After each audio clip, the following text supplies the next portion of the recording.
Hello, family. This is Pastor Winfield here, and I am so excited to come to you today because today we're going to have a very translucent conversation concerning race and the racial tensions that we find ourselves in. There is no stranger to this issue of race and racism. There are people who will say that racism does not exist, and it does not exist for you because maybe you have never experienced it before. But there are other people who will say not only does racism exist, but it exists inculcated within the systems of our everyday life. One of the things that I wanted to do is to bring together this collection of August millennials who are thought leaders in their own right and intelligent in their own right and opinionated in their own personality, and to be able to highlight some of the thoughts that are coming from this millennial generation. There is a wonderful sound that is coming from this generation that I'm just so excited to hear. I'm excited to hear how they're processing life, how they're thinking through various things that they may be dealing with and various things that they may be seeing. Now, oftentimes when we have issues of race or when we interact with issues of race, we do so within the context of our own life experiences. And so I want you to be open. I want you to have your mind open. I want you to take notes because many of them probably is going to give us some information and some resources that we can all use to educate ourselves on the topic. And I want you to gather people around the screen, get people around your television, get people around your computer screen, get people around your phone. I don't care where you're watching this. Make sure that you share. Tell somebody about it because I believe that this is going to be a very powerful conversation and it will add on to what you already have heard concerning race, but also it will change, hopefully, some things and some concepts that you may have already had preconceived in your own head and your own thinking and your own thoughts. So without further ado, I want to introduce everybody. Now, what I love about this panel is that majority of them I used to teach and when I was a teacher in Chicago or in Las Vegas. And this is just so nostalgic for me because I have the joy of a teacher, the joy of a mentor, the joy of a pastor, because I get an opportunity to hear the people that we have poured our lives into actually talk and to hear how they're thinking and processing life. This is exciting for me. Many of them, if I did not teach them in the classroom, I've been mentoring them for some years now. And so I'm excited to have them on our panel. Let me introduce to you our illustrious panel, and then we'll dive into questions for today. The first person that we have on our panel is Louis T. McLean II, and he is the founder and CEO of Melanin Origins, a children's book company. We have Bradley Morris, who is the founder and CEO of Theophilus Government Solutions. We have TraShawn Brown, who is a minister, associate minister, and assistant pastor to his father, Pastor Korey in Las Vegas at Christian Embassy Worship Center. We have youth pastor Shawn Stringfellow, who is the youth pastor of the church that I used to be the youth pastor at Sweet Holy Spirit Church in Chicago. We have Jesus Tavares, who has his BA and is a president of GPA Ministries of SWFL and a real estate investor. We have Brenton Flowers, who is the Upward Bound coordinator at Texas Wesleyan University. And we have Korey Ambrose, who is the senior associate and paid social OMD and member of Dallas Alumni Chapter of Kappa Alpha Psi Fraternity Incorporated. Respect to the Noops. And we have Mr. Jesse Cortez, who is a union laborer and a U.S. Navy veteran, entrepreneur in his own right. We have Minister Brandon A. Willingham, who is a member at Greater Harvest, one of the associate ministers at Greater Harvest Missionary Baptist Church of Chicago. And we have Tamika Nathaniel, who is the operations analyst and section manager at the Social Security Administration. We have Adam Clausen, who is the senior leader at Life Center Madison and an activist in his own right and a community leader up there in Madison, Wisconsin. We have Sergeant U.S. Army Keith D. Lewis, who is in community health and education, and one of the young people that came up in the youth ministry at the Potter's House of Fort Worth. We have LaShawn Ragland, BSW, NPA, who is a business service consultant and an entrepreneur in her own right. We have Jose Vargas, who is the former U.S. Secret Service officer and now the CEO of Jose Vargas Enterprise, which is a leadership development company. And those of you who know me know that leadership is after my own heart. And so he is right in the vein of what we're doing right now. And we have Orrin Andrews, who is the full-time 3D animation student and an entrepreneur in his own right in the area of 3D animation, and a stay-at-home dad. I like that, man. We have Jason Girtley, who is the secondary mathematics teacher.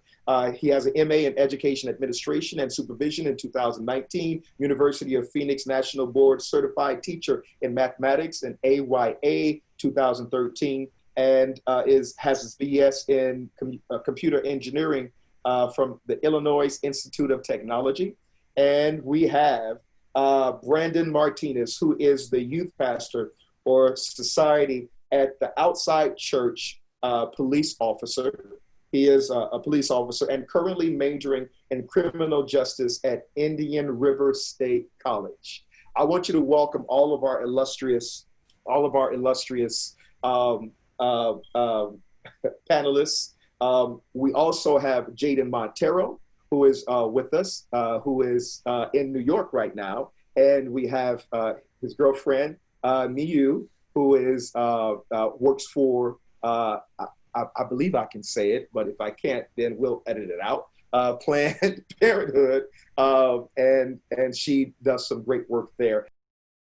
All of these panelists are with us today to discuss this issue of racism. So I want to open it up. And I want you guys to jump in, all of you who are willing to jump in on this first question. And the question is, how many of you have experienced some form of racism? And if you have, can you tell us about that experience?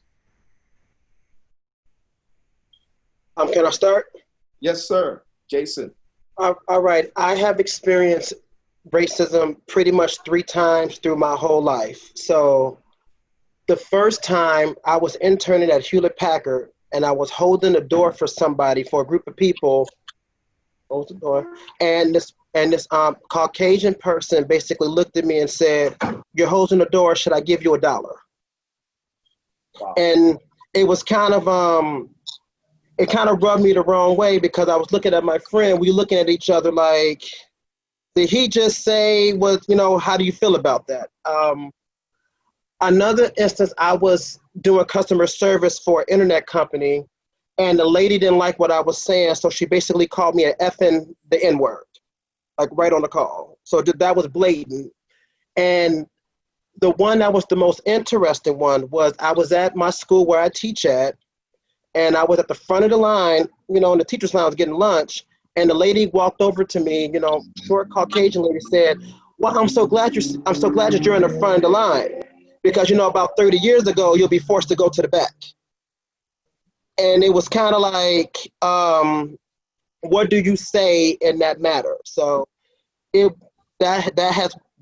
the racism I've experienced pretty much. And among the lines of, when I tell people I'm a teacher, they always assume I'm a coach. Oh, so what sport do you play? Mm-hmm. So it's kind of, those are the racist things that I've experienced throughout my life. Yeah, Pastor Winfield, Anybody else? Okay. I can also share just a little bit as well. I'm Puerto Rican, and I was raised literally in the hood of Trenton, New Jersey, and I grew up where drugs, gun violence, that was the norm for us. Growing up in that environment, and it was inner city, and the majority, we grew up around Black people. That was our brothers and sisters. So, and my family members, I have most of my nieces and nephews are Black. So, grew up in that environment, and sometimes we would go out with my mom, and she would take us out to, to different like Pizza Hut and things that she could afford with 4 kids. And I remember when we were, I remember this one moment we went to Pizza Hut, and I was a kid. I don't remember how old I was, but I still remember this, this moment when my mom, all she speaks is Spanish, and she was talking to us, and we were talking back to her.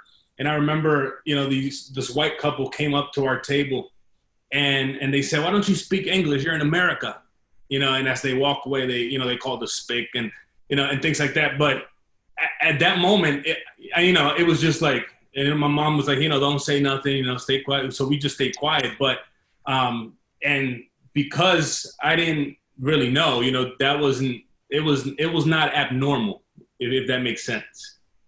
Until now, I've obviously, you grow up, you realize that those, that's not appropriate. But so that was one of the experiences that I've had, and I had, several others, but. I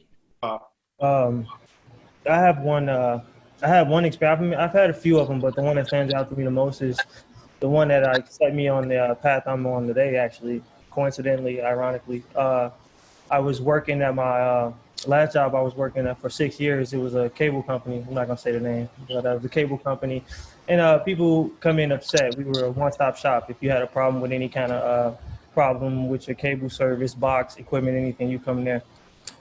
This guy had an issue, or this gentleman had an issue with his cable box. I wasn't able to fix it, long story short, and he got upset.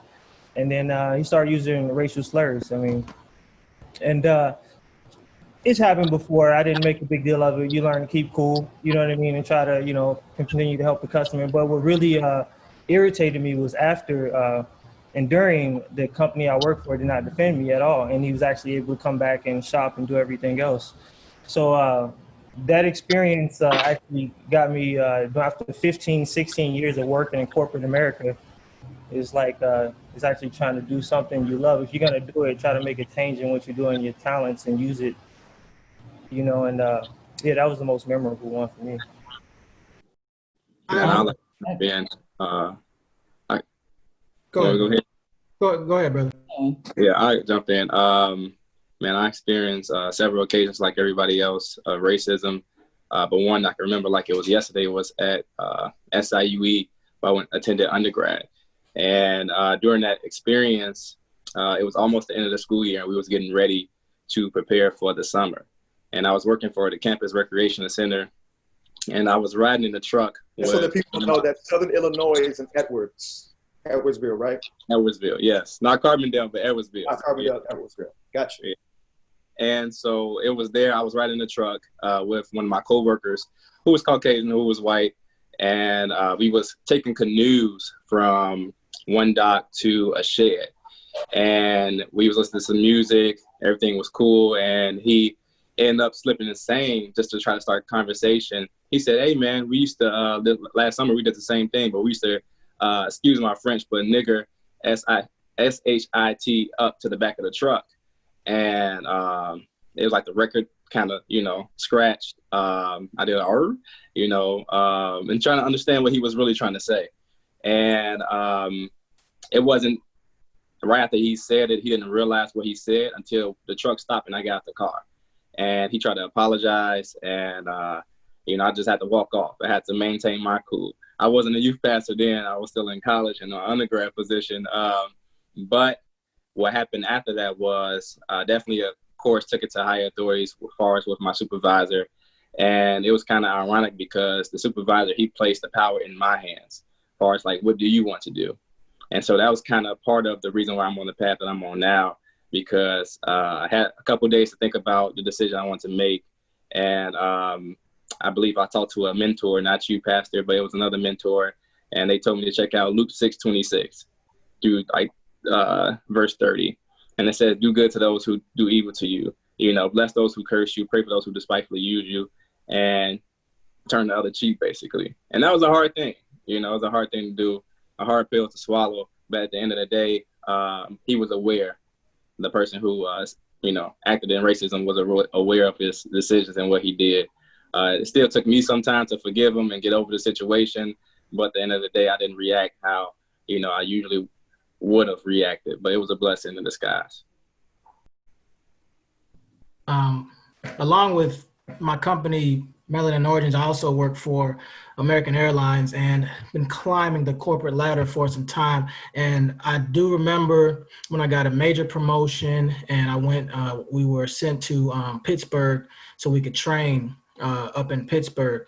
And it's a time where I got a major promotion. I'm able to finally buy clothes that I want to buy, get my hair cut, do different things, get insurance for my kids, so I was feeling real ecstatic about everything. I remember I took a young lady out to eat in Pittsburgh, and there's a nice set of restaurants on a hill, and we're dressed up, we're wearing nice clothes, and as we're standing outside waiting to go inside, out of nowhere, some car just drives by and yells out the N-word.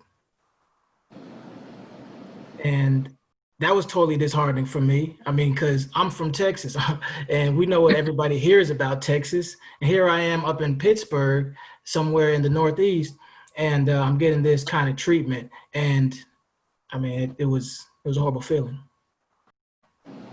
So the joke for you is that it's one thing for me to think that it operates in the South because historically speaking, overt racism has always been in the South, of course, and slavery and all of those things. But it changes a little bit when you think that it does not happen up north. So when it did, it kind of jolted you a little bit. Jolted me, made me feel like, okay, I guess we can never escape this thing. Yeah, that it's everywhere. It's everywhere. It's everywhere. Anybody else? Yes. I would like to say something. My experience with racism. So I grew up in Chicago, Black high school, Black elementary school, all Black everything. I tried to go to college. I ended up at Clark Atlanta University, which is an all Black university institution. And I took a job a few years after I had graduated with my bachelor's degree in social work, but I was doing like project management. And when I started to realize what was going on, because I never really had this experience, it was other of my other counterparts telling me like, that they're being racist. I'm like, no, I just think I just need to work really hard. They need to see that I work really hard and I do this, and I do that. And so I worked overtime. I tried to show my best light. And I remember there was a time I wanted to work on my master's degree because I saw my other white counterparts working on their master's degree. They got time off work. They were able to go to their classes and do all this. I'm like, oh, surely I can be able to do this, right? Because I wanted to be promoted. I wanted to be a senior account manager. I already had my goal set. I knew exactly what I wanted to do with the company. I had to fight really hard. Well, it's going to be your manager that approves you to do that. But I'm talking directly to the HR director who makes all the decisions. But now I have to go down a notch to ask someone else. Fine, I do that. Finally get approved to go to school to finish my master's degree, or started and then completed at the company who allowed me this time to do so. So I submit my letter for a promotion. Hey, I've done this, I've done that, I've done things for the company. I've even trained VPs of other departments in the same company from the level that I am under them, like so many levels. So I'm writing this letter. There was an internship, an apprenticeship that was up, and I'm like, I know that I can get this. So I write my letter. I'm denied that. I applied for different other positions in the company to be promoted. I was denied that. And one thing that really stuck with me was the VP of my department. And I said, I got my master's degree. I got all these things. I've worked here for years. I've trained VPs of other departments. And they said to me, your master's degree doesn't matter here. It doesn't count. Wow. At that moment, I think I even called you, Pastor, and I probably was in tears at that moment. And one thing that you said to me that stuck to me that made me want to become an entrepreneur in my own right was that if you are not solving problems, then you're not making money. So I knew that I needed to move fast and find something that I wanted to do. And I wanted to go after my passions. And, it was like every time I got to the finish line, they moved it. And I didn't recognize it right away. I had other people who had been in different systems, who had grown up in predominantly white schools, but they were like, this population of Black students were like 1%. So they knew what I was experiencing. I was completely like, I just don't understand. Maybe I just need to work harder. And then being in a Black institution in college, you're always taught to be the best, to work harder. If they're at 100, you need to do 200. And so with that was like my first experience of understanding how different I really was and the fight that I had to go through to get to where I wanted to go. Wow. So you experienced it within the context of your company or in the context of your business or your field, mm-hmm. which I don't think people really understand how racism is inculcated or embedded within certain systems, even in hiring practices and things of that nature. You were good enough to train, but you're not good enough to be in an elevated position. Interesting, fascinating. Somebody else was going to? Yeah, I was going to actually piggyback off of what you said, Pastor Winfield, about how a lot of the racism most of the experiences seem to come from down south. I was born in New York, till about I was 12 years old. And surprisingly, I can't recall experiencing racism over there. I grew up in an area where it was a mix of people, white folks, Hindu folks, Black folks. We'd all get together in the street, rainy, snowy. We'd go out there, we'd play basketball, we'd play football, we'd do all different types of stuff. It wasn't until I migrated down south to Florida where I started to experience racism in school, in shopping centers, and dining, even at the workplace. It became something that I had to be cautious of at all times so that I can maintain my composure in the case of such incident. One of those incidents were working for a corporation where I spent nearly 6 years at. Great company. I'm not going to mention the name, but spent about 6 years there. And there was this gentleman there, a Caucasian gentleman, that he was very outspoken, about his thoughts when it came to politics, when it came to different things. And it came to a point where I believe I was getting recognition, some level of recognition for some of the things that I was doing. And I guess he felt that he should have gotten recognition as well, or some level of promotion or something.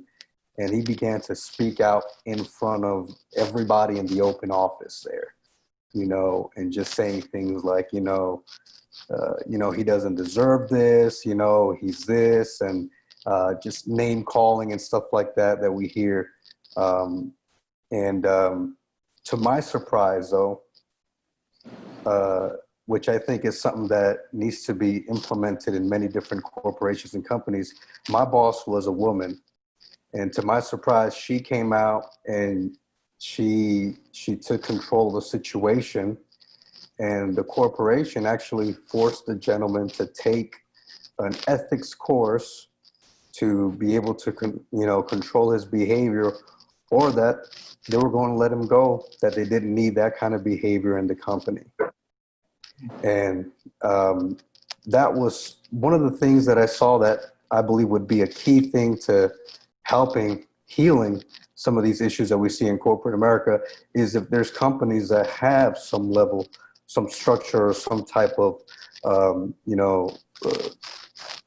something that protects their employees from this type of situations. I think that was one of my biggest situations there, because it was public in front of a couple other employees there. But to my surprise, there was actually something in place for that type of behavior in the workplace. Well, let's go a little deeper there, because many of you are currently in professions or have been a part of professions and or career choices in which certain things may not be embedded within the culture or the policy of that particular organization, but yet instill all kinds of embedded racist ideologies kind of persist. they don't have to tell you that they're not going to hire you or they're not going to give you the promotion. They can just give you an excuse. And after a while, you find yourself pretty much working at the behest of somebody, but not necessarily working towards your own dream, your own sense of fulfillment. Now, your generation is different, right? My grandparents or my parents' generation, they would work for an organization no matter what. They would work for a long period of time, 30 years, 40 years, to get a watch at the end.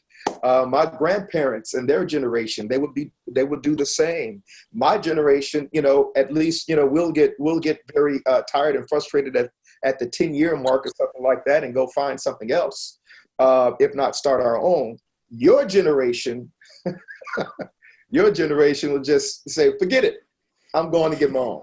And so the mindsets when dealing with these kinds of issues are still there. Can you guys talk to me or talk to us, those who are listening, about possibly areas in your field that you have seen racism inculcated either within the culture of the organization or within the policies of the organization? When I say culture, I mean how people react, how they treat each other, maybe their politics, maybe they talk about politics in a particular way when they are around you, maybe a certain key words that they use, or maybe in the policies where you see and find that maybe in the leadership of that organization, you see no diversity, even though all of the diversity is at the bottom rung. There's no diversity at the top. Who can talk to us about it? And maybe it's many of you who can talk to us about it, but let's talk about that. I think when we speak about diversity, it takes a lot of different forms. Like I remember doing a research in my graduate program, and we talked about diversity and how many different forms it is. Like we have diversity where I see companies at the lower level, you have a lot of brown people, black people, or however you want to put that. And then as we get higher up, it starts to get whiter. Or there's no women involved. That's a part of diversity. We don't have a lot of women in leadership. That's something that's very important to me, which is why I work really hard to try to infiltrate that, especially being a female, being a mother. We're discriminated against from motherhood. Oh, if you wear your ring in an interview, we were taught to take that off because that meant that you would have to have time off to spend with your family and they needed you to work. Wow. Wow. I remember just doing different things to even just get a job. I couldn't really be myself. I had to sell this commercial self. I had to be either really educated. I had to talk about even being diverse in my own culture, which I thought was very fascinating, especially going to a historically black college, because you think that everybody's the same. Now, we all had some of the same experiences, but our lifestyles were so different. I went to school with the rich kids, with the poor kids, with the hood kids, with the classy kids. I went to school with a lot of different people. So when we talk about diversity, I see it as multifaceted. I see it in so many different dimensions, and it's not just really race. It's sexism. It's your culture or your subcultures. It's whether you have a family or not have a family. If women, we may not get the job because we have a family, but a man can walk in and interview for the same thing and have on that ring. And guess what? He's a prize winner. I've experienced having leadership that woman to woman, we have a problem.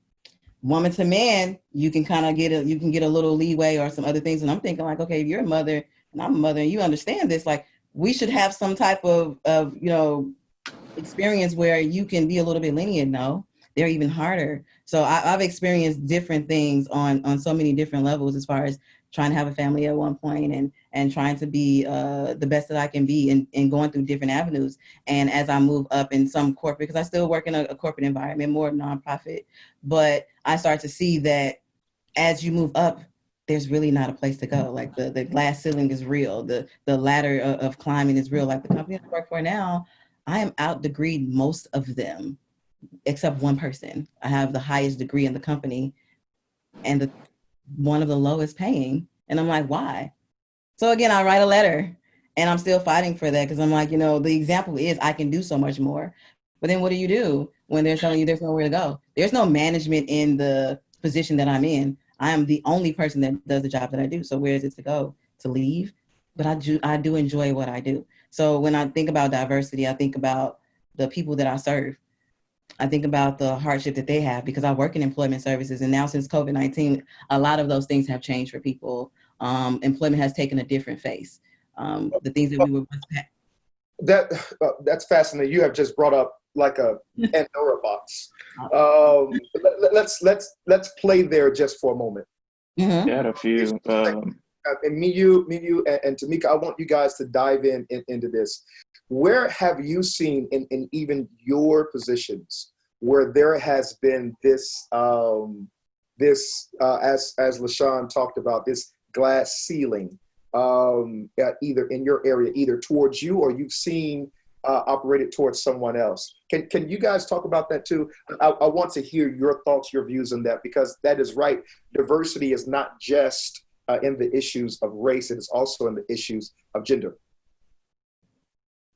Yeah, well, I guess I want to speak more broadly on the issue of diversity, equity, and inclusion. I think that now that we're having all of these conversations, all three of those terms are conflated into one when they mean fundamentally different things. Diversity just means sheer numbers. Like, do you have people coming from different backgrounds, like, in a room?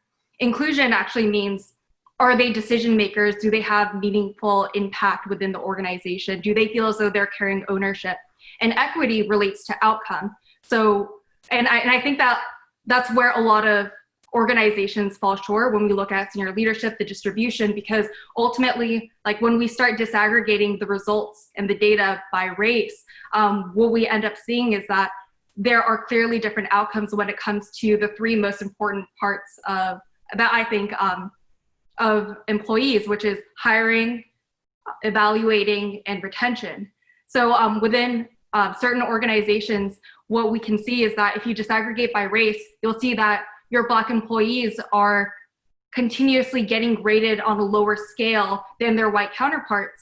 And unless you believe inherently that your Black employees are lower performing than your white employees, there's some form of bias within that system. And what are the ways in which we can disrupt that and pause and say, like, wait, is there some form of, like, what is actually going on?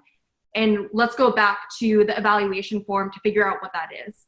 So I think that it's really important now that we have the tools in order to look at results explicit to race, we should be able to use those tools because that's going to be the primary determining factor when it comes to outcome. And then from there, we can start peeling back the layers of all the different identities that we all assume.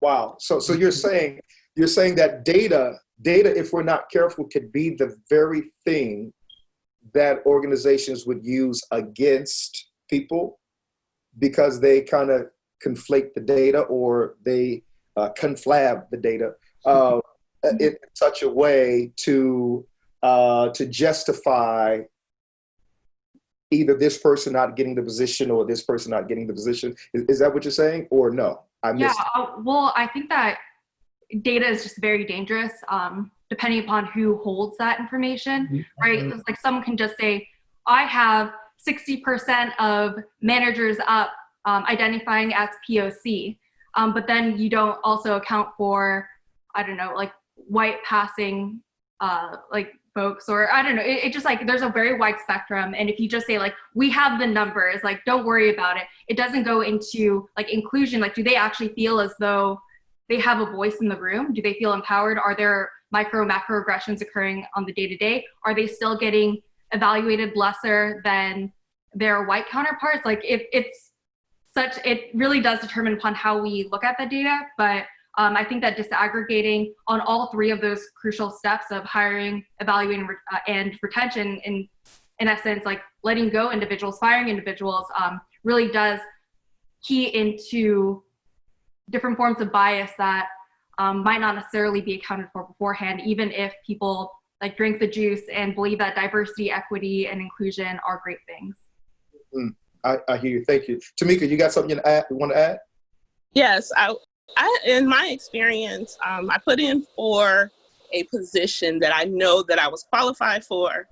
I worked very hard to move up the corporate ladder, and the position was to be given to me. The last candidates were myself and a Caucasian guy. And so I knew that I had been in management longer than him. I have a master's degree. I've sat on different types of groups, and he was selected over me. And so when I asked the question, hey, why wasn't I selected? Well, Miss Nathaniel, you know, you haven't been dedicated enough to us within these last 6 months. You've taken off. I had 2 kids back to back. So I was like, okay. But when I came back from maternity leave, I worked 6 to 6 to make sure that I was up to par and where I needed to be as it relates to giving you guys the things that I know you expected of me. So that aside, what's the difference? And they couldn't tell me what the difference was. And so now I sit at the table with all the senior execs at my GS13, where I was bidding for 14. And I know that it's not that you know that you're like smarter, but you know that you have more to offer and you can help them make better decisions than the decisions that they're making. But you blindsided me. You wouldn't allow me to excel because of me being a mother, or because of me maybe being too vocal, because I'm very passionate about the people that I serve, the communities that we serve. And so I've been told, like, oh, you're too vocal, you're too angry. So what does it mean? Because I'm African-American woman, I'm angry. Because I'm passionate about the things that I tell you about, I'm angry. And so, like, it has put me in a position where I no longer want to give my all to my job, but I give my all to what I do for the people that I serve. So when it comes to customer service, talking to the constituents, that's when I give my all. But as it relates to coming up with ideas, like I put myself on the back burner because I feel unappreciated. I feel like you're using me being a mother, me being an African-American woman, me being an educated African-American woman, like LaShawn, I'm one of the top educated people at the table, but you don't value me, you don't recognize. And so that causes you to push back. And so as a result, what I've done is, created my own business so that I can help others in this position. I'm mentoring a lot of African-American women who are trying to come up and hitting that, we talk about the glass ceiling, that is it. Like, you can't go past it. You have to find a way to work around it or crack it. Wow. Now, Pastor Winfield, work around it or crack it. Jose. I just have a question, and I'm not trying to be, arguing or anything like that, but it's a legitimate question. You know, one of the things when everything started happening, in the media and everything like that, one of the first things that I wanted to do, I was, like I said, I was raised, with mostly Black people, like I said, family, friends. To me, it was, I don't know, maybe in my mind, it was just different. But so how do you, and I want to ask this question, so what I've been doing, I've just been trying to listen, right? I've been literally listening. I've been watching movies. I've been trying to understand where my friends, right? Why my friends are feeling the way they're feeling, and share, they share some experiences as well. So, because I genuinely want to understand, I've been discriminated against, but I can't say that I understand what my Black friends, how they feel. So I really want to understand, like, how do you know that they're not, that you're being discriminated against, or are they, or maybe are you blindsided by something, and maybe an attitude or something that you don't see in your own life? Like, so how do you distinguish the two, that either you're being discriminated against, or maybe you have a flaw in your character, or maybe a flaw in your personality that's not aligning with the person who's hiring or making the hiring decision? So that's a genuine question. Like, how do you, so that we won't be, and the reason I say that is because of this. I remember I worked at Trenton PD, Trenton Police Department, and I won't ever forget this. It was a lesson for me. It was an eye opener for me. And it was this moment where I was working in city lockup. I was processing, people who would get arrested. And I remember seeing multiple, some of the faces of young people. Like most of them were Black and Hispanic. Literally most of them were Black and Hispanic, if not all that I remember were Black and Hispanic. And I remember this one kid. He was probably about maybe 20 years old, and he kept coming in like every so often, like every few months, he would keep coming in, and I would talk to him. And one day I was about to put him back in the cell, and I gave him his phone call. He was, "Hey man, can I use the phone?" I was, "Absolutely." So I put him in this room with the phone, and I gave him some privacy. So I stood by the door, and I won't ever forget what he said. He was talking to his mom, and he said, I don't know what his mom said, but he says, "Ma, I can't change." And in that moment, something like just hit me, and it was like, wow, he really believes that he can't change, and sometimes, and basically that's mindset, right? And so that was a lesson for me, because I came out of, we grew up in the same neighborhood, we grew up in the same place, and it's that mindset. How do you elevate your thinking to understand that, hey, they're treating me this way, they're looking at me this way, they're viewing me this way, but how do I rise above that? So anyways, but I say that to say that maybe how do we distinguish the two? So what you're saying, I want you guys to answer. What you're saying that is that sometimes in certain experiences, certainly not all of them, right? Because every experience should be measured by its own merit, on its own merit.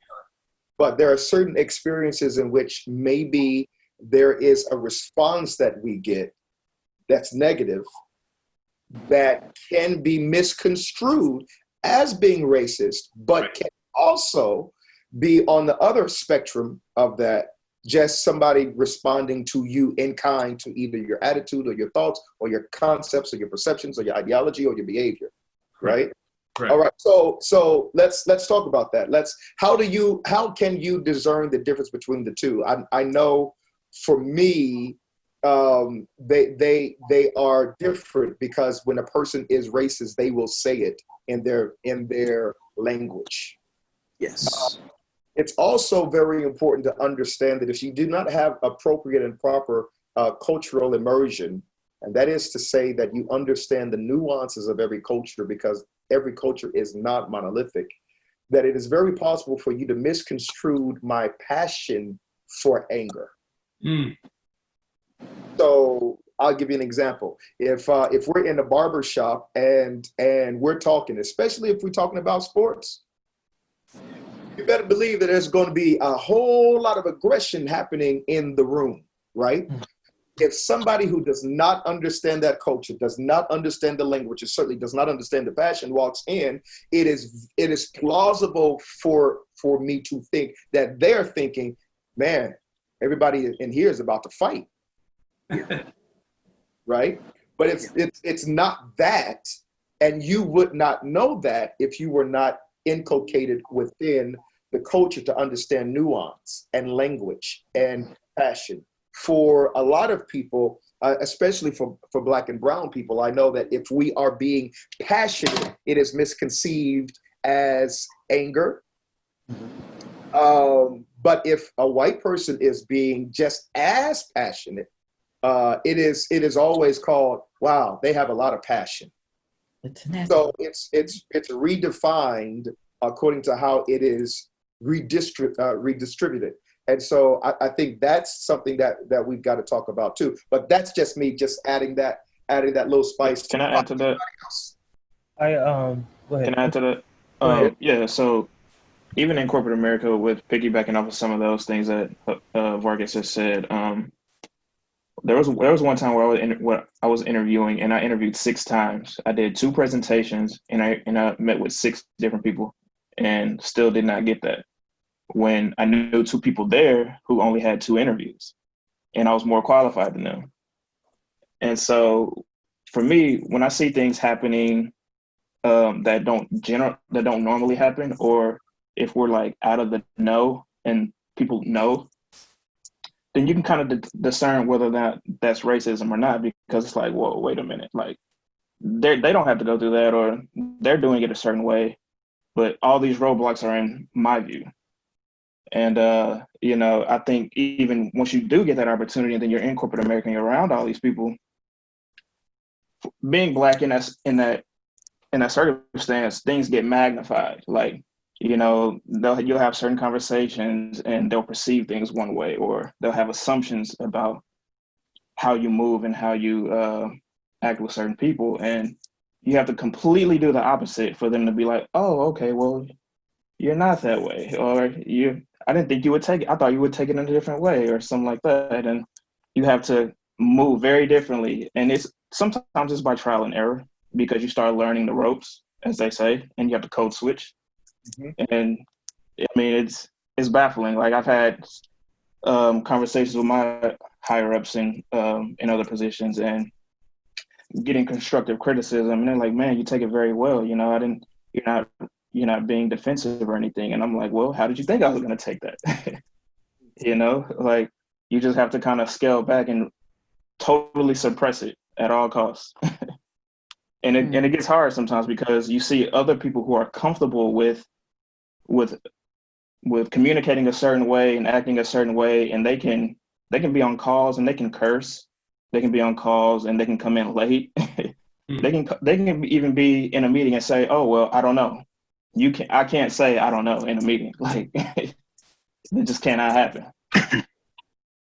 Yeah, and you kind of call a spade a spade. Like you say, it's when you kind of know it when you see it. Sometimes you can't explain it to a person because they've never experienced it, so they don't know what happened or what just happened. You know what I mean? But I find myself explaining that situation because my home dynamic is not completely different, probably different than a lot of you. My wife is Caucasian, so I have to. Some things I have to explain to her, and we're having conversations in my house that we would have never thought we even had to have, because in order to understand the person's passion, you kind of got to know their story. You know what I mean? Mm-hmm. If I was having a conversation with one of my gay friends that I used to work with, and he was asking me questions over Facebook. And I remember when the LGBT community was having their movement, I didn't understand because I'm not gay. Women were having their movement. I couldn't understand it, but I know wrong is wrong. Spade is spade. It is what it is, and it's not right. So I can back you. I can be behind you. But to answer your question, sometimes people, like you said, you can't explain it to some people. Honestly, you know it. Like LaShawn and Tamika was saying, you know it. You've done everything. You've made all the adjustment they told you need to make. Just like a scientist, you take everything off the table because you checked off your checklist and you're still getting looked over. So then at that point, in the Black community, you either gonna break diamonds, you're gonna break that glass ceiling, or you just gonna, what the 20-year-old was in a jail cell, you're gonna have some form of PTSD. And I think that's what eventually happens to you, because it is traumatizing, it's discouraging, and some people will never and can't understand, but we just got to agree that it's inhumane and it's happening, and it's not right, and all these people are not, you know what I mean? I want to thank you for that. I want to pivot a little bit, because a couple of things that we been talking about has been probably along the lines of a sort of implicit bias, where you face people or interact with people. And for some people, they may not be racist; they just may be prejudiced, and that's plausible too. And we've got to be able to be smart enough and emotionally intelligent enough to be able to compartmentalize the difference between the two. Racism is inculcated within the context of systems. Prejudice is inculcated within the context of thinking and experience. And so we find ourselves having to teach people now about race and culture, because we have ignorantly painted broad strokes to try and loop everybody into one particular thing. And we are, once again, the human experience is complex. We are not monoliths. We are very diverse and multitudinous in thought, perception, personality, and temperament, and things of that nature. And so it's very important that we have that kind of conversation. I want to direct it because it's a hotbed right now. And Brandon, if you don't mind talking a little bit about how implicit bias kind of impacts your work around being a police officer. And I know that you're coming from a different vantage point of both being Latino and a police officer, and at the same time, a pastor. Wow. I'm quite sure that there are certain things that would conflict. What people don't know, Brandon, and I'll say this, and what people don't know is that you had an experience in which you had to show some level of humanity and heart, even though it could have been misperceived on the other end, that the person that you were trying to de-escalate their demeanor and all of that stuff was seeming like they were about to approach you, and you were saying, I don't want to shoot you.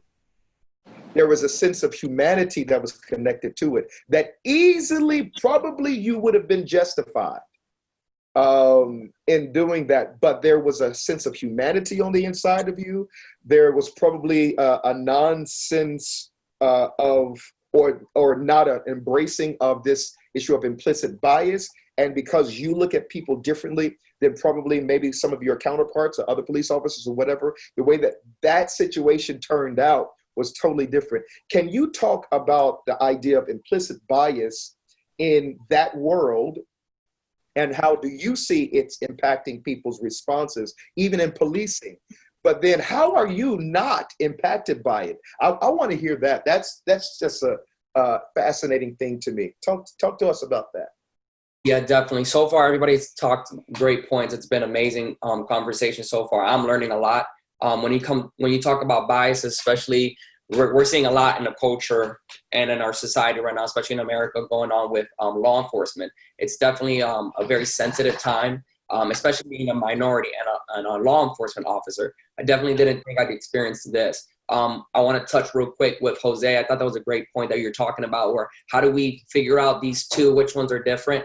And that's going to lean towards the biases. So the perfect example that I could talk about when what Jose was bringing it is when I conduct a traffic stop, right? And as soon as I conduct a traffic stop, the person committed a traffic infraction. So I have probable cause to pull that individual over. When I do pull that individual over and I make contact with them, it ends up being a Black and or minority, a Hispanic.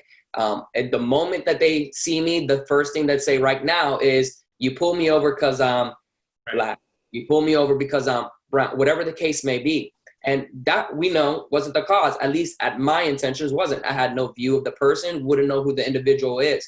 But the reason why we can't determine whether is this in a racist way or is this in just actual, he had probable cause, is because we failed to address other issues. So we have a melting pot of sensitivity. We have a melting pot of people feeling like oppression has been unaddressed. So of course they can't determine which one of the two, because we haven't addressed the issue when it comes to law enforcement. So right now they're just gonna put the population as, well, all law enforcement must be racist, or the reason why I'm getting pulled over is because I'm Black, because we have failed to address certain things. And people don't know how to feel, so they don't know how to distinguish, because it seems like their judgment is clouded, and you can almost justify that because of what's going on.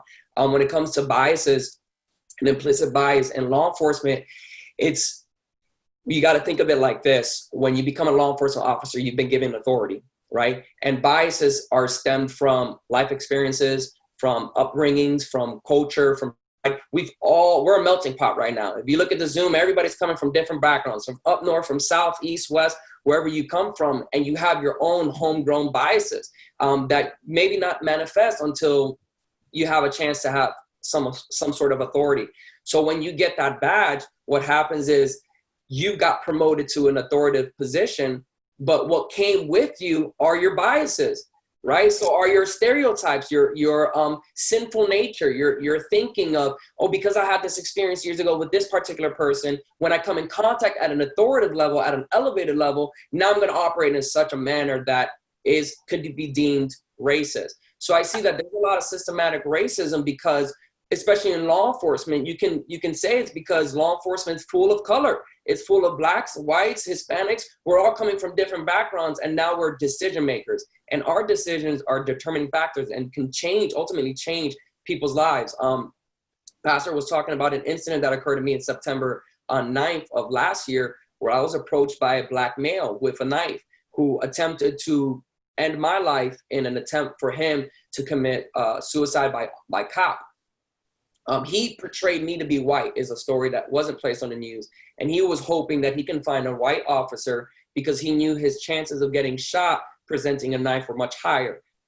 Thank God, God is good and God is merciful, that I was able to have that dialogue with him in the moment of terror and adrenaline, really. And he was able to do that and put that knife down, and we were able to talk to him. And like Pastor was saying, it's because of the place I'm coming from, in that place of authority, that I can have some sort of sympathy or some sort of understanding and say, look, I can connect with you at this place. So when it comes to biases, it's very dangerous, and it's very difficult to eliminate the totality of biases in any organization. You're going to find it everywhere. You're going to find it in corporations, organizations, not just in law enforcement, because people aren't perfect.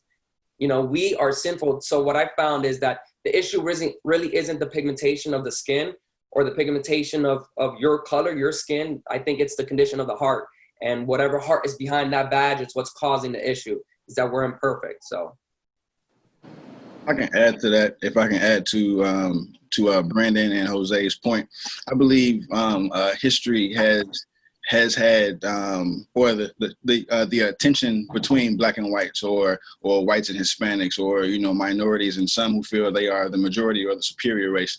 I believe that history has such a hold on us, and this tension will continue to go, because history has created this expectation for us. And so now we have this mindset of if we get pulled over, we as in black or brown Americans, if we get pulled over, the automatic assumption is because I'm black. And you didn't think about you were going 165, right? So it's just the fact of as Brandon said, sometimes our judgment or our mindset can be so clouded, or even our perspective can be so clouded that we kind of erase or push aside reality sometimes. Mm-hmm. However, the reality can sometimes push past the expectation. I remember when I was running track, and we had a track meet at a school in Iowa. I won't say the name of the school, but we had a track meet at a school in Iowa, and there was this Caucasian boy. He was pretty good, and his dad walked over. In track, you have a specific call time to check in before your race. And so his dad walked over to the check-in table, and I was the number one seed in my heat, and his dad walked over to me and he tugged on my jogging suit. He said, are you the TraShawn? I was like, yes, sir. And he said, well, my son is going to beat you in this race and everybody else, not just because, he trains harder, but because he simply is better than you guys. And so that blew my mind. My expectation wasn't even for his father to say that, because the young man was a good guy. But reality was his dad had this superior mindset because he felt that his son was better than everybody. And it was clear because he was Caucasian. Mm-hmm. And long story short, his son ended up coming in 5th place. And as I crossed the finish line, I looked over at his dad and just said, okay. And so that's a small example. And so that's a little example of the expectation of mine was, well, this is going to be a clean race because this kid is always getting, news and journal press. And, I didn't think that he was that type of guy, but the reality was he was being raised under a mindset and a perspective that not only am I better than you, but everything attached to me is better than you because of my skin color. And so the whole thing of the racial tension is it's creating this expectation that whenever we do something, it's because of our race, or whenever something happens to us, it's because of our race. And that's not always the case. Sometimes we could do something. However, on the flip side, we can have a different expectation, and we can actually give someone the benefit of the doubt, but we have a sour experience, and then the reality comes in, and now this expectation is created because of this false reality, or this true reality. So okay, all right. Let me pivot a little bit. I want to stay on the same thing. Let me go into the military just for a moment. Keith, you are in the military right now, your Army, and so are you, Jesse.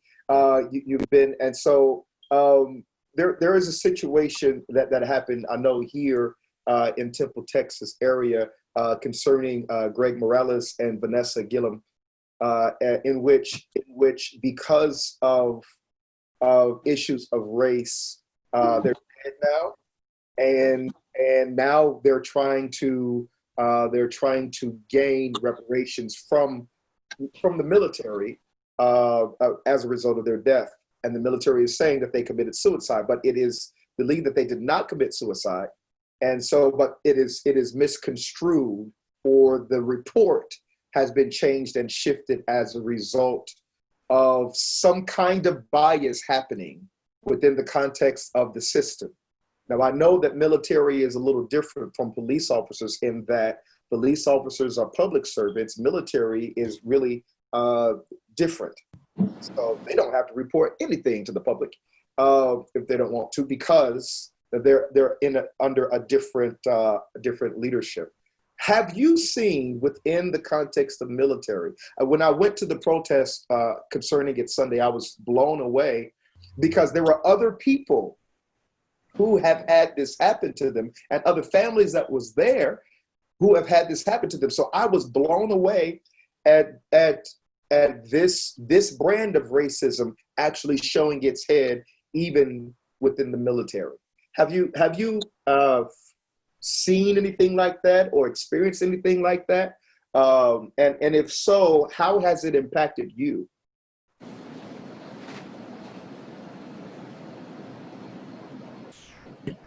Keith, with me?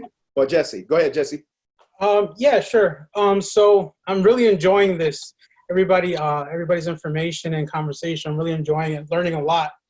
And but as far as the military goes, now I was in the military a long time ago. For about 4 years, I served in the U.S. Navy as a gunner's mate, and I actually served on a USS destroyer. Now, as far as what happened, with that situation, I really am not too informed on that. But I was told that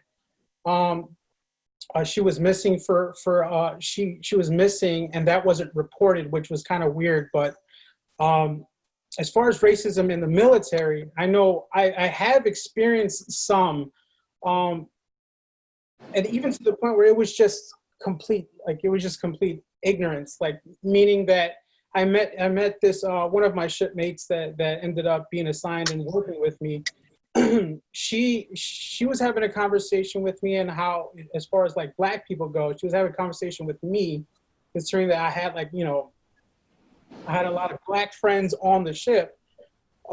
She felt like she was comfortable talking to me and asking me questions. And what stood out to me was basically that, I'm not, she said this, she said, I'm not racist. I've never seen Black people except for on TV. And which was kind of mind blowing. I was like 19 years old and never been out of Chicago. And the fact that there's people like this all over the world, it was kind of crazy. It's just very, very, what I've noticed, whether it's, of course, in the military, any problem that you have in the world, it's the same problems in the military. And I know as humans, we tend to complicate things. And, in I'm a network marketer, so I'm always in network marketing. There's always self-development happening and leadership happening and stuff like that. And I'm always trying to learn about myself. And one of the things is that we tend to complicate things. And I've learned like simplicity is genius. And I always try to bring it back. I bring it back and bring it back. And for me, what I've tend to realize is I stepped away from social media because there's so much arguing going on. It kind of it was getting to me. So I'm pretty sure like everybody else or some people, we've had to take breaks from social media because there's so much noise happening that there's not real progress or real like healing happening. And me as a person growing up in Chicago, like many people's stories, I struggled growing up. So I ended up having a lot of issues.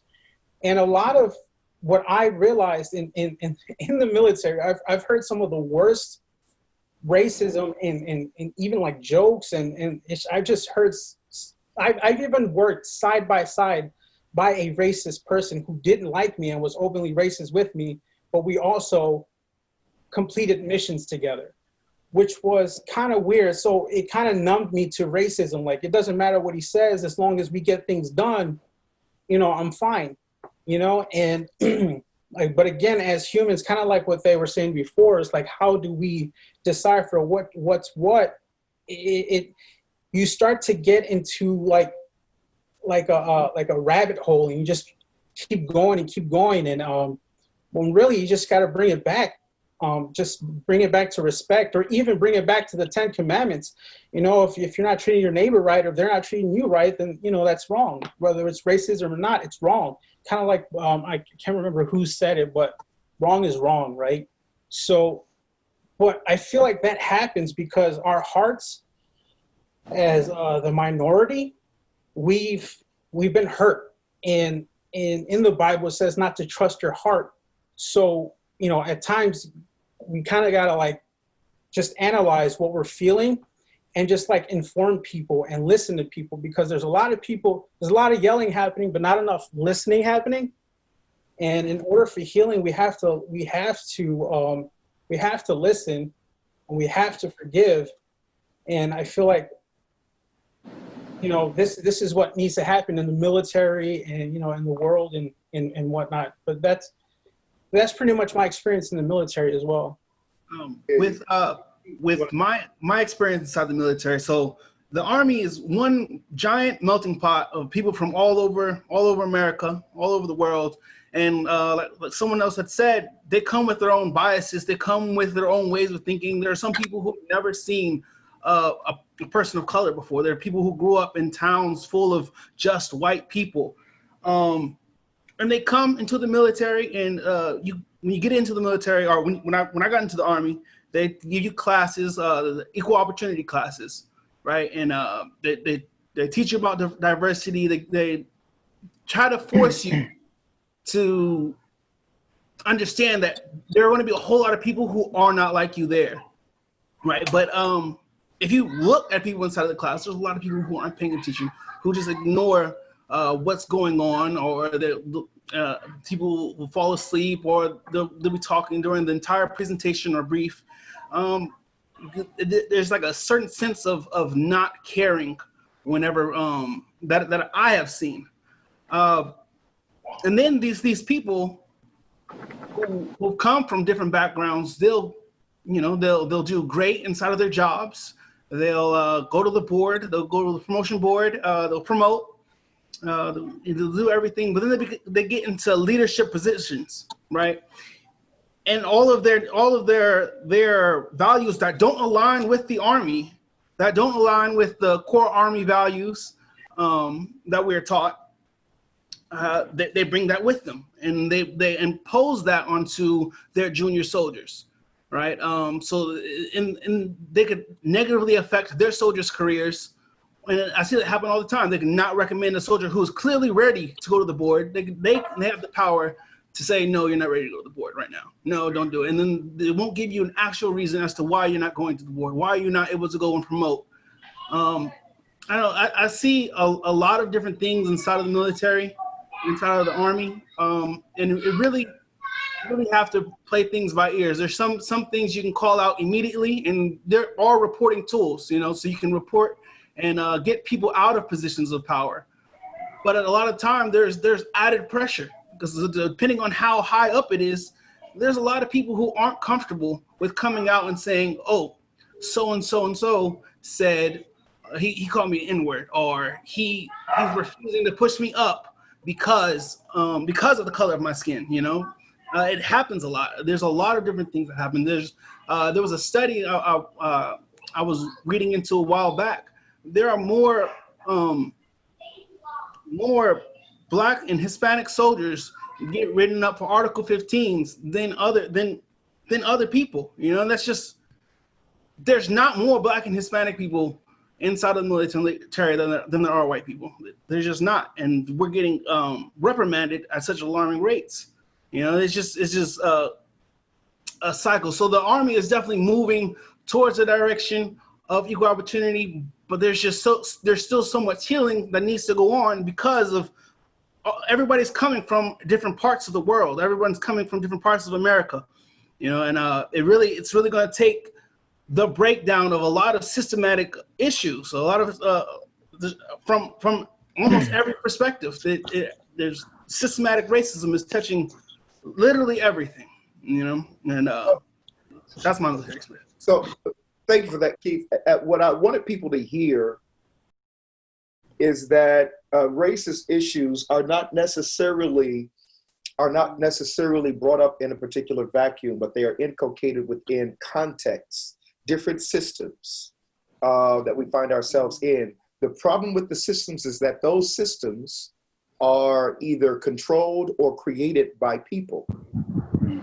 And people are taught this. This is not, people are taught how to treat each other, how to respond to each other, either by their own personal experiences or by their own personal biases that they then pass on to their kids from generation to generation.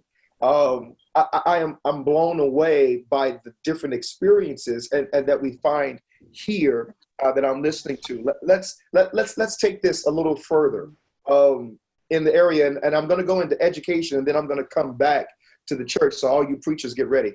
So when I deal with education is something that is very important. You would think that there would not be a high level of racism in education, but we see it either within the context of what is taught in the classroom or within the context of funding that goes to schools.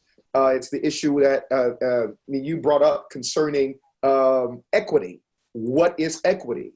If there is a bundle that all of the schools are supposed to get, a percentage of that, either federal funding or tax dollars, everybody can't get it on the same level because everybody doesn't need it on the same level.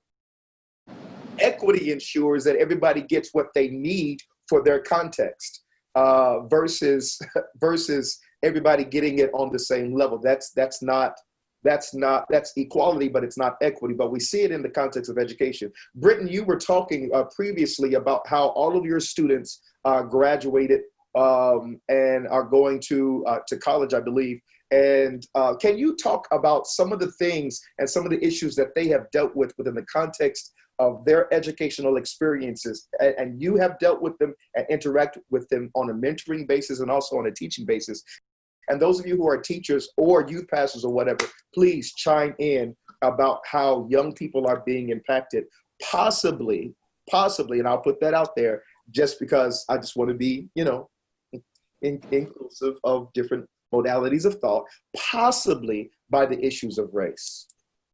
Yeah, I can definitely speak to that. Matter of fact, while we was talking about that, I was thinking about the story of one of our students.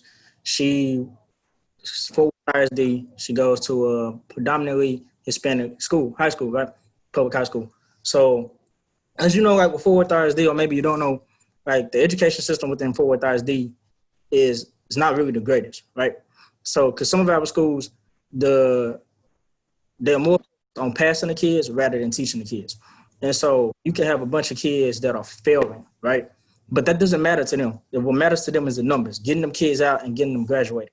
So a lot of our students have been complaining because they're not at the level that they need to be. So, for example, the student I was referring to, top student at the school that she's attending in Fort Worth ISD, where her family moves from Fort Worth ISD and they move to Keller ISD. So now she gets to Keller ISD and she goes from being the top student in her class to the lowest student in her class because now the material is completely different because she doesn't understand what's going on because they wasn't taught this at the previous school where she's at.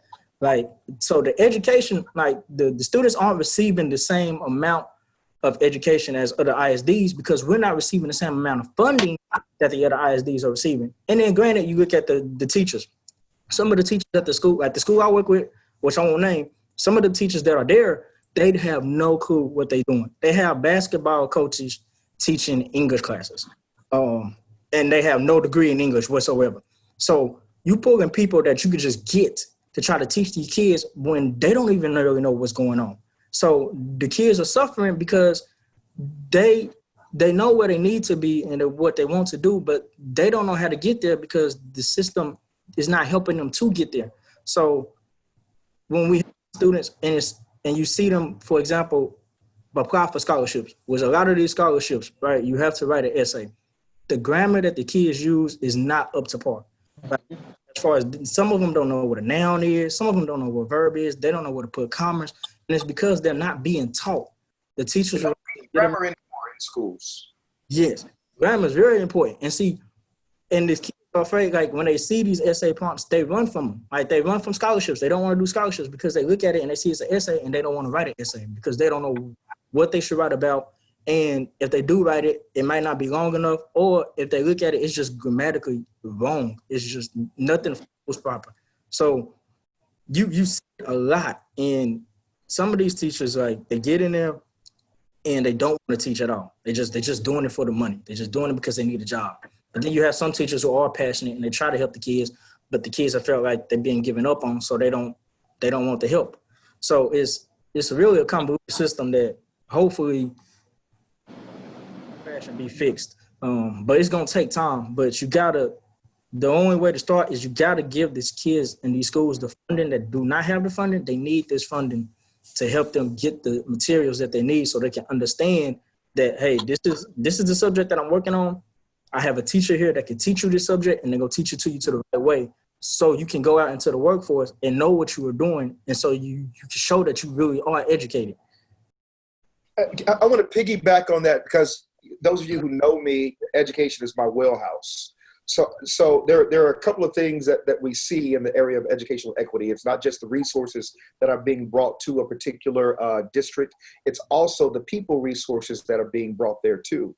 Because the best teachers are either not in that particular district and they are shipped off to better districts and because the pay is better and because the experiences are better.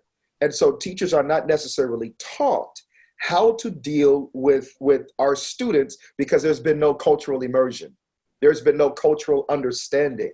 And so as a result, we have teachers who are frustrated with the experience and will run to the suburbs because the suburbs are paying better and it's a better experience, so on and so forth. We have teachers who may do well in the classroom, but eventually they're taken out of the classroom and put into administrative roles because they're a great educator. But we don't replace the excellence of that educator in the classroom. And so it gets worse, it gets worse, it gets worse.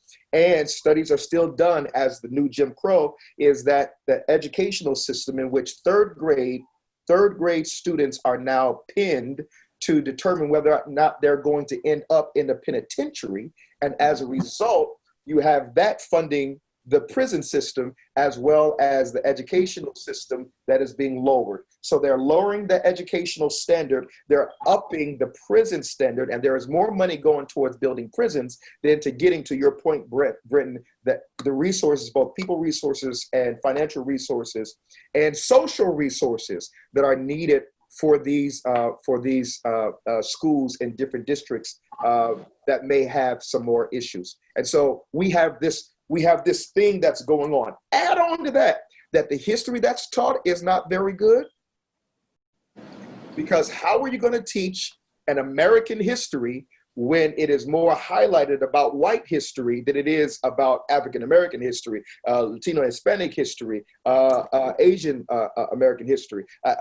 How are you going to highlight one and you don't embrace the others? It is something that is insidious, if you will, within the context of the system. And as a result, kids don't grow up with a high level of confidence. And I'm an educator, and I'll tell everybody that success in education is 80% confidence. Yes. Cognitive confidence. When I believe in myself, if I can believe in myself and believe in who I am and the intelligence that I possess, then the 20% of intelligence, of homework and of assignment at work and things of that nature is going to be that much highlighted and exemplified. And so that is a thing that we're doing. Along that wise of identity, Louis, can you talk to us, because you have a curriculum and you have books in Melanin Origins that deals with making sure that there is a sense of pride in African-American students who are in school or whatever, and that they're reading about themselves such as to have this kind of pride. Can you talk about what was the mindset around you creating those books and that curriculum? Yes, sir. Thank you for that. Melanin Origins, our mission is to provide quality education materials which inspire young minds to aspire for excellence while embracing their heritage. Heritage, as you just said, is extremely important. Kids let's talk about African-American children. Young African-American children cannot grow up and the first thing that they learn about Black people is that they were slaves. Young white kids cannot grow up and the first thing that they hear about Black people is that they're slaves. That gives an inferiority complex to the African-American student and a superiority complex to the Caucasian student. All right, we believe in books as windows and mirrors, meaning that through a book, kids the African-American student can see himself reflected and feel that cultural pride. They can look and they can see historical leaders who actually did contribute to society in major ways and a whole lot of ways, plenty of times throughout history, but even in the traditional system, it's not being recorded. And so books as mirrors allows kids to get and receive that pride about themselves so they can believe in themselves and their own God-given abilities. Books as windows allow children from other races and from other backgrounds to be able to look into the life and see, oh, yeah, there are plenty of great, outstanding people of color who did great things in the world. And the key is visualization. Actually, the key to the whole conversation that we're having here deals with visualization. We talked about implicit bias. If you're continuously visualizing, I mean, let's take a step back. What did 8 minutes and 46 seconds do to our visualization in the country? What did it do? All right, and so bringing it back to education, it is that important that kids can see that we do awesome, outstanding, incredible things, and we don't only have to be what's being televised to us, what's being told to us on the radio, told to us in that way, but that in all areas and in all spheres of life, everyone is great, including people who look exactly like me. So that's the goal with Melanin Origins. Thank you for that. I want to pitch it to Bradley here. Bradley, I know we've had conversations concerning it in times past, and I know that you have your own thoughts concerning this. But I'm going to ask a question. And first of all, thank you for being the only white male on. No problem. But you have a whole lot of courage because you're an MMA fighter anyway. So. I want to get your views on this, on something, if you don't mind. Mm-hmm. Is white privilege a real thing, or is it not? How do you look at that? Oh my. Well, first and foremost, I want to say on behalf of white people everywhere, we have all seen racism and prejudice systems and things like that, and people who deny it are doing it intentionally. There's not a person that I know, cousin, relative, friend who's white, that once you start having those deeper discussions, they say, oh yes, I remember seeing something like that. Now, to answer your question directly, white privilege is super real. I have a fiance who's Black, and when we started working together, she has a higher credit score than I do. And, while they don't mind giving her a $100,000 student loans without background checks and things like that, they denied her of a $3,000 loan for her personal. This is an institution. And I went to the same institution for a private loan, and my credit was lower, and she's part of my company. So we have the same revenue, monthly income and things like that. And I was approved of it. Now, I don't know if that, to Pastor Vargas's point, is there some other underlying factor? I'm not sure. I like what the other gentleman said. You call a spade, but I have so I was in Walmart with my godbrother. He's Black and he had dreads at the time. And I was with my family who was white father and 3 sisters. And we had a full grocery cart full of groceries. And we walk right out and nobody says a word. And my godbrother's standing right next to me with one bag, and they check his receipt, to see if he paid for his stuff. And so to answer the question simply, yes, the white privilege is a thing, and I have experienced it directly.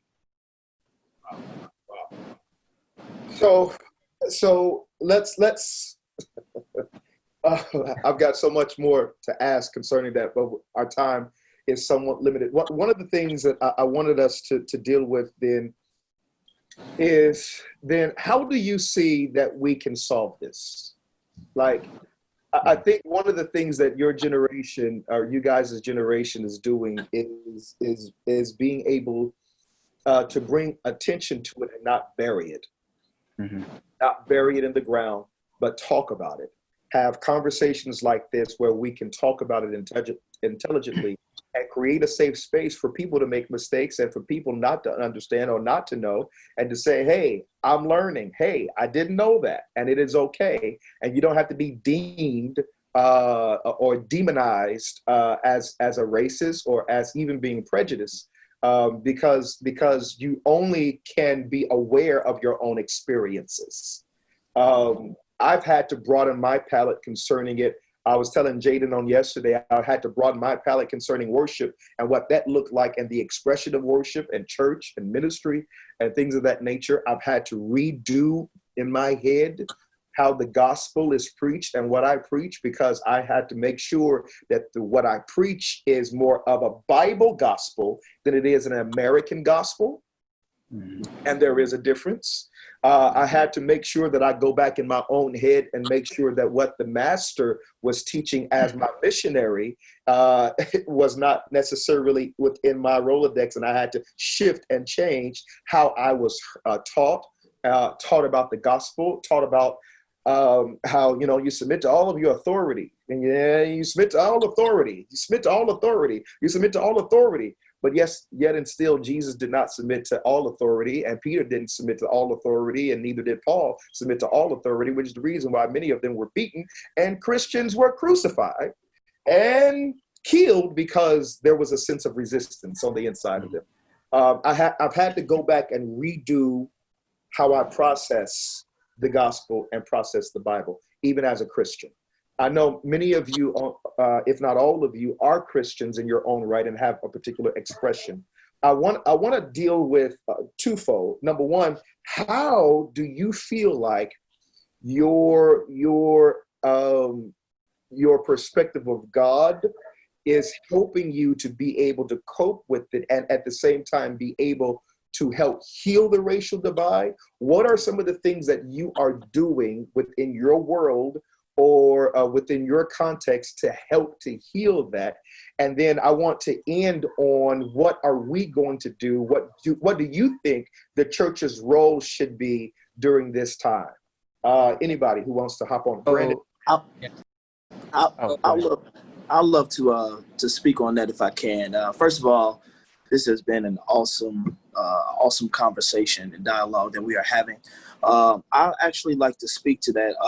A few things, talking about how we as a people, meaning all of us, different backgrounds, different ethnicities, how we all can be valuable assets to solving the problem of racism and just making our society, our world a better place. A wise man once told me that you grow based on your level of exposure, right? I will say that there are some people who are racist because they have not been exposed to other ethnicities, other cultures, and they really don't know how they navigate through life, how they really are. They only go based on what they have heard. A lot of people really don't have that experience. Some people, the places that they are from, the communities that they come from, they have not even been outside of those communities to even experience different cultures. So some of the things that they have digested and how they react upon what the information that they have been given over the years, over the course of life, they tend to react on what they have been taught. So from a cultural perspective, I think that bringing about cultural awareness and just staying woke on different issues as it relates to what's going on systematically within our society, as well as in our own culture and other cultures. I will say I did not speak on this because, of course, I was just really wanting to listen and take in what everybody else was saying. I've experienced racism as well, but how do I, as a human being, as an African-American male, how do I rise above that, right? It was Michelle Obama that said that when they go low, we go high. And I don't want to just say when they, meaning just white people, that's anybody. When people speak against your character, who you are as a human being, I think that you should take the higher route. Now, is that frustrating? Is that sometimes difficult to do based on the type of energy they give out towards you? Absolutely it is. But we just have to learn how to rise above that. And that is a level of maturity that is to an extent, and I'll say this because this is a Christian platform. It also depends on how mature you are spiritually and where you are in God, right? God will give us a spirit of temperance. He will actually deal with us in the moment on how we should go about different things that we experience. I'll highlight just one simple experience that I had. I didn't speak on it, but I'll just highlight it as it relates to what we're talking about.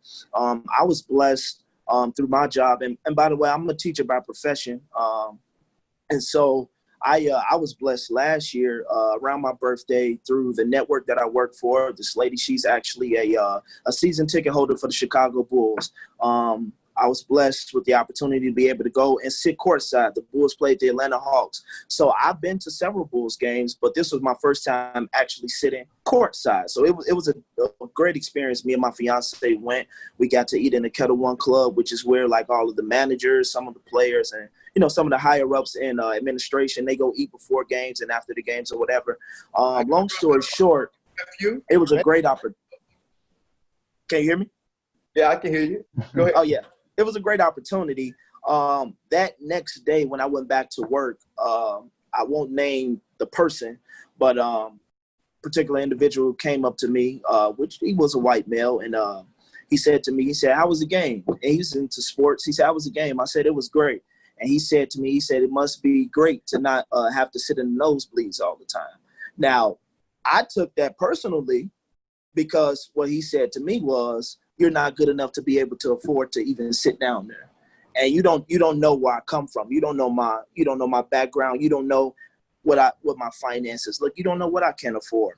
And I had to rise above that. And I really didn't go at him. First of all, I didn't have the time because I had to get back to my students. But I thought about that, and that's how some people look at us, and not just blacks, but I mean, there are some black people who are racist towards white people, Hispanics who are racist towards blacks, vice versa. Racism is just a real thing. And so it just takes a certain level of maturity and depending on, what you have been exposed to kind of help you cope with how you deal with things. So I think how we can be an asset to this is just really kind of just growing intellectually, reading more books, getting more information about, what's going on, and then coming to a resolve in our own right, deal with ourselves first so that we can be an asset to the overall gist of what's going on. So Can that's I add to that? Go ahead. From Brandon from Brandon to Bradley. Bradley and back to Brandon. Right. And then back to Brandon. Okay. So I have two responses to this because I love the solution. So first, and I think they both need to be understood kind of hand in hand, because one without the other can kind of hurt the other if you don't see it from the full perspective. But on one hand, systematic racism is not, in my opinion, from looking back all the way into the 60s, this has been going on forever. PhDs, people have come together to come up with solutions, and the best of the ideas have not worked. And what I am seeing is that systematic racism is not really a problem to be solved.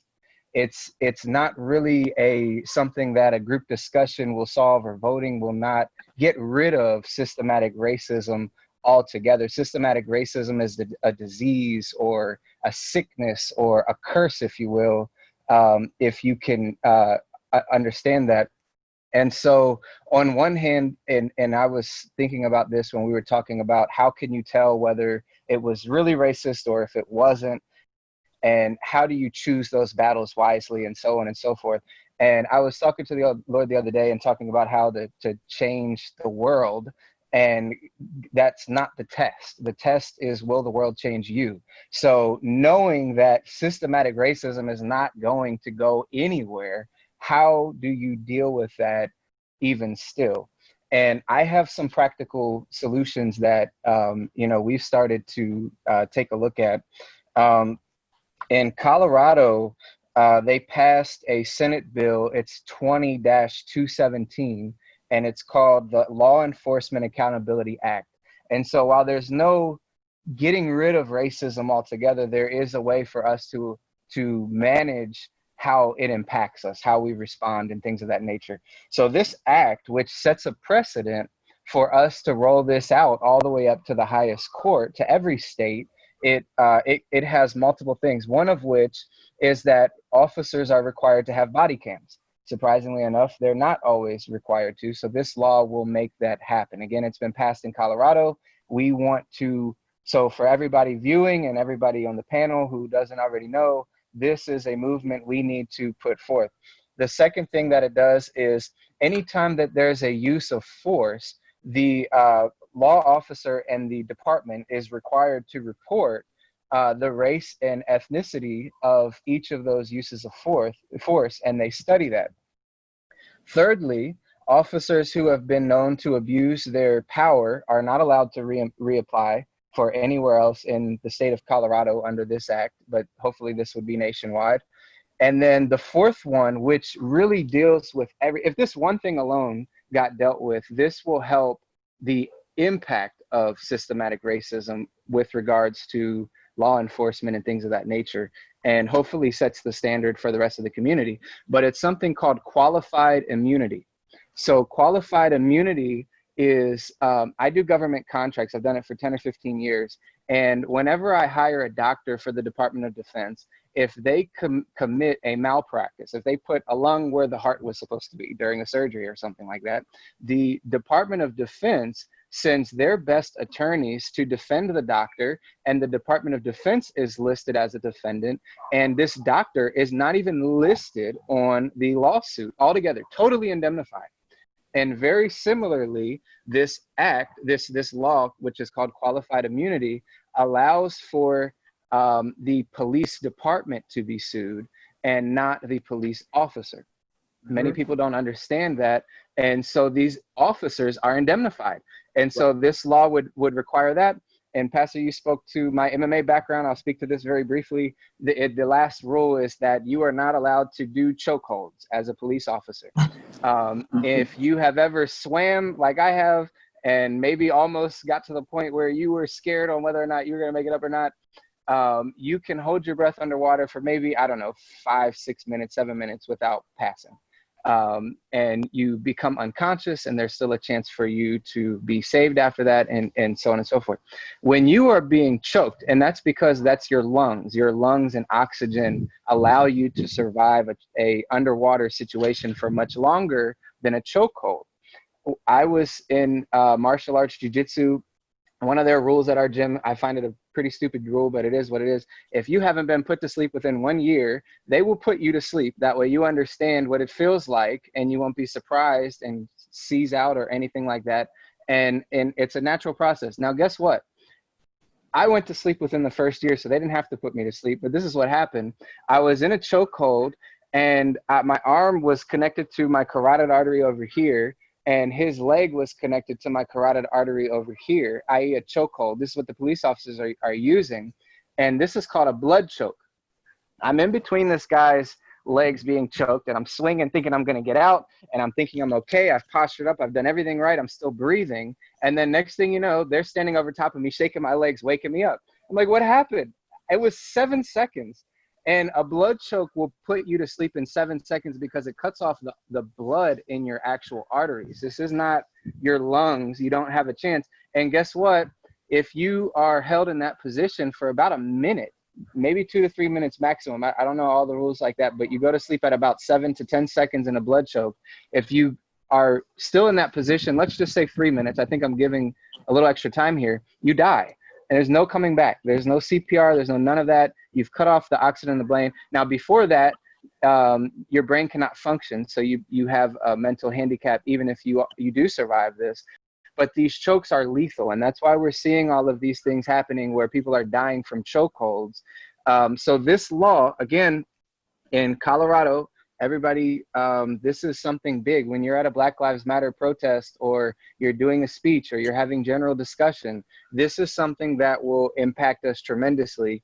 It's right now, it's the Senate Bill 20-217. It's called the Law Enforcement Accountability Act.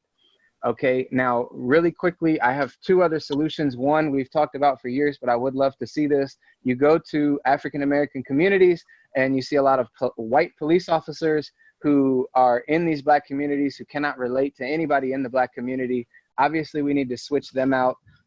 We need to get people who are actually, who have been there, who are gonna say, you know, to someone who is even on drugs, you know, or someone who is spazzing out or whatever, that, hey brother, you know, chill out, you know, like have a conversation with me. You're not going to see that when there's a white police officer who is asking for your license while their hand is on their gun. They're not even thinking, you know, that this is my brother or my sister, or this is a human being. They're just like, just kill them, you know, just kill them.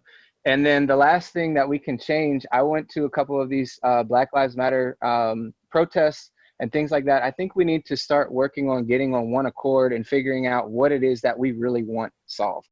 You know, and stop looking at Malcolm X and Martin Luther King and all these, you know, generalizations of what you think these people were, because you have no idea who they are, no idea how, you know, you touch my brother, my sister, you kill them, you know, I'm going to look for reciprocation. So it doesn't matter. We are all wired to be able to go to whatever extreme or another, but we need to come to one accord. One way we can do that is before we go out on these marches, we need to stand shoulder to shoulder. We need to put our hands directly out, and we need to make sure that we're walking in lines with one another, that we can see the other person, we can hold the people around us accountable. And because I've gone to these Black Lives Matter movements, and I see these white people there that are about to start riots and blame it on us. I see people there who have been put in our situations, who have obnoxious cardboard things, and they're not giving off the right image. And so on one hand, I spoke to this before, if you're a white person, you already know what it is, but we have this idea of groupthink, which, you know, people they want buy-in at this point. And so these white people, to get them over here and to get the neutral parties over here and to get people over here that are otherwise can make a difference, we've got to show what we stand for. So if anybody comes out of this line that I just described when we're marching, you single them out and say, they're not one of us. You know, this person is not marching for what we're marching for, which is equality, is justice, and things of that nature. And so all of context, within the context of protesting, You're talking about protesting differently with the idea of organizing it systematically to be able to present a better front, even with those who are watching it, and then to make sure that those who are trying to disrupt that level of organization is kind of meted out, such as not to steal the narrative for what it is that you got that you're trying to protest. And everything that you talked about is under the conversation of police reform, in which we have been talking about, especially qualified immunity. So I'm glad you brought that up, and I'm glad that people are hearing about that, because it's a very significant issue, especially within the House and the Senate. Brandon, you was going to go, and then Jadon. Yes, real quick. What we're going through right now, the complexity behind it, it's definitely a long-term goal for America worldwide. Racism it's a huge tribulation we're going through, and it's a big battle.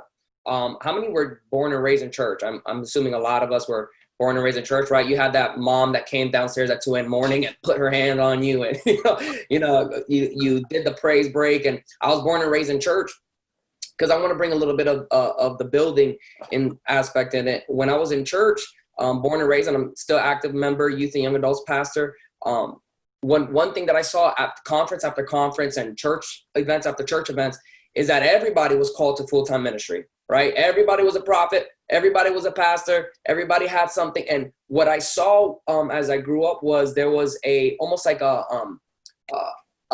private society being created within the church, in a sense of we failed to become the outside church. Not every church, this is not a generalization, but what was happening was we were giving kids, youth and young adults, this mindset that we operate within the church and not being an active member of our society, right? And this, I felt in my leadership, I would say it was one of my biggest failures, is I was discipling young kids, and I forgot the real world outside. Not saying that what we teach in church isn't the real world. We equip them for the faith. We equip them with the full armor of God and the full, everything that comes with walking in faith. But outside of the world, how do I triumph with my faith outside of the world? Which was becoming part of the solution, which is entering into the world, becoming representations of who Jesus was, becoming the outside church.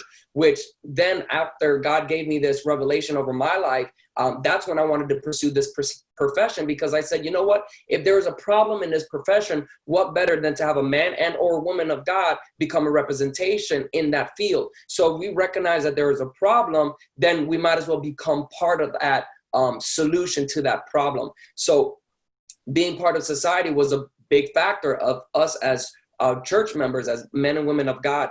So I saw that two things were the major things there, which was number one would be assessing. So I believe that introspection is very important. We have to assess within ourselves, what implicit biases do I have? What are things that I'm facing that I can bring to my workplace, or I can bring to my profession, or to the school grounds? Because first, how can we deal with the community and racism as a totality? We have to first realize, what sin am I wrestling with? What implicit biases do I have? What stereotypes do I believe in that I didn't even know were there? They didn't surface. But how does that surface? Is following Jesus. The closer that we get to the Father, the more we realize how sinful in nature we truly are. And it's funny, because my wife the other day was making fun of me, because, as always, she saw my dad run back home before church service to iron his shirt. And she's like, oh my gosh, you and your dad are the same person. You guys can never have a wrinkle on your shirt. And I'm like, it's true. The apple doesn't fall far from the tree. And us being men and women of God, we see that we have to become in the likeness of Christ. And the more we get closer to him, and the less that we distance that gap, we can become proper representation of the kingdom out in society, which brings us to number two. After we assess, we also have to represent. And representation, putting us men and women of God in places of authority, in places of influential voices in society, where we can say, hey, I want to represent and be part of the solution. One of the biggest things in my heart that's been hurting as a police officer right now in this temperament of society is, people calling me racist right off the bat. People being presumptuous, I'm trying to do my job, and anything I do at this moment right now is deemed racist, which brings hesitation and danger. There's just a lot going on. But one thing that does make me proud is that I can fix experiences, that I can have the opportunity. And that's that's one of my favorite sentences, is that opposition always presents opportunity. So we look at all the opposition that we're going through, but it's really easy to shine light in the midst of darkness. If it's a dark room, one light stick is going to shine the entire room. And that's how I see it, is that this opposition that's facing, I'm going to enter it with that badge, and I'm going to be an opportunity for somebody to experience what it's like to come across a man of God, a man of faith behind a badge. And I believe that that's one of the biggest things that we can do, because at the end of the day, evil is prevalent. Evil and sin will always be reigning in this world. And our job, our occupation is to bring heaven on earth. So I think those are my biggest things, is assessing yourself and also becoming a representation of him. Right. That's good too. Jadon. Yeah, the Brandons, a lot of what you guys are saying really resonated with me. And Bradley, I think you said something that I respectfully disagreed with, in the sense that systemic racism is here to stay. And one of the things from my perspective is that thought is good in a sense, because it makes you really, really think about like pragmatic reform. And I think everyone in this room seems to be really resonating with that. You know, what are the laws we can change? But a lot of what this issue is not based on policy. It's all interpersonal. And Brandon, what you just said really, really highlighted that. It's really thinking about yourself and how this has affected you. I think one thing, Jose, I heard so many echoes of the way that I was brought up in what you were saying. Like, everything is something I can change. And I don't think I've ever really gotten rid of that, but something that I've seen in myself in the past few years is being able to divorce that, because it can silence a lot of my own perspective, really, from what is true about the world and how you can change it. And so one of the things that I really latched onto was Jason's story, actually, from really the very beginning, about, hey, I'm going to tip you because you're just holding a door for me. I was thinking about the multiple times I've done this in my life, and the aggressions I felt in my life. And as an Asian person, as an Asian man in particular, it's always emasculation. That's really the narrative, right? It's, you're a threat, but kind of not really. So I can offend you, but we're not going to fight about it. And that's its own thing. But something that's really easy for me to realize is that that's just pales in comparison to the dehumanization of Jason, your story. No one has ever said to me, hey, just because you're doing a polite thing, should I like pay you money for that? You know, are you meant to be in this position? And so I think for me, a lot of this does reside in the realm of the interpersonal. And it is what you just said, Brandon. It's a constant reevaluation, and you have to come to terms with yourself and how you're viewed in the world, and then just easily apply that empathy and prioritize and be like, look, as an Asian guy, when people say I'm good at math, like that is, wait, that's good for me.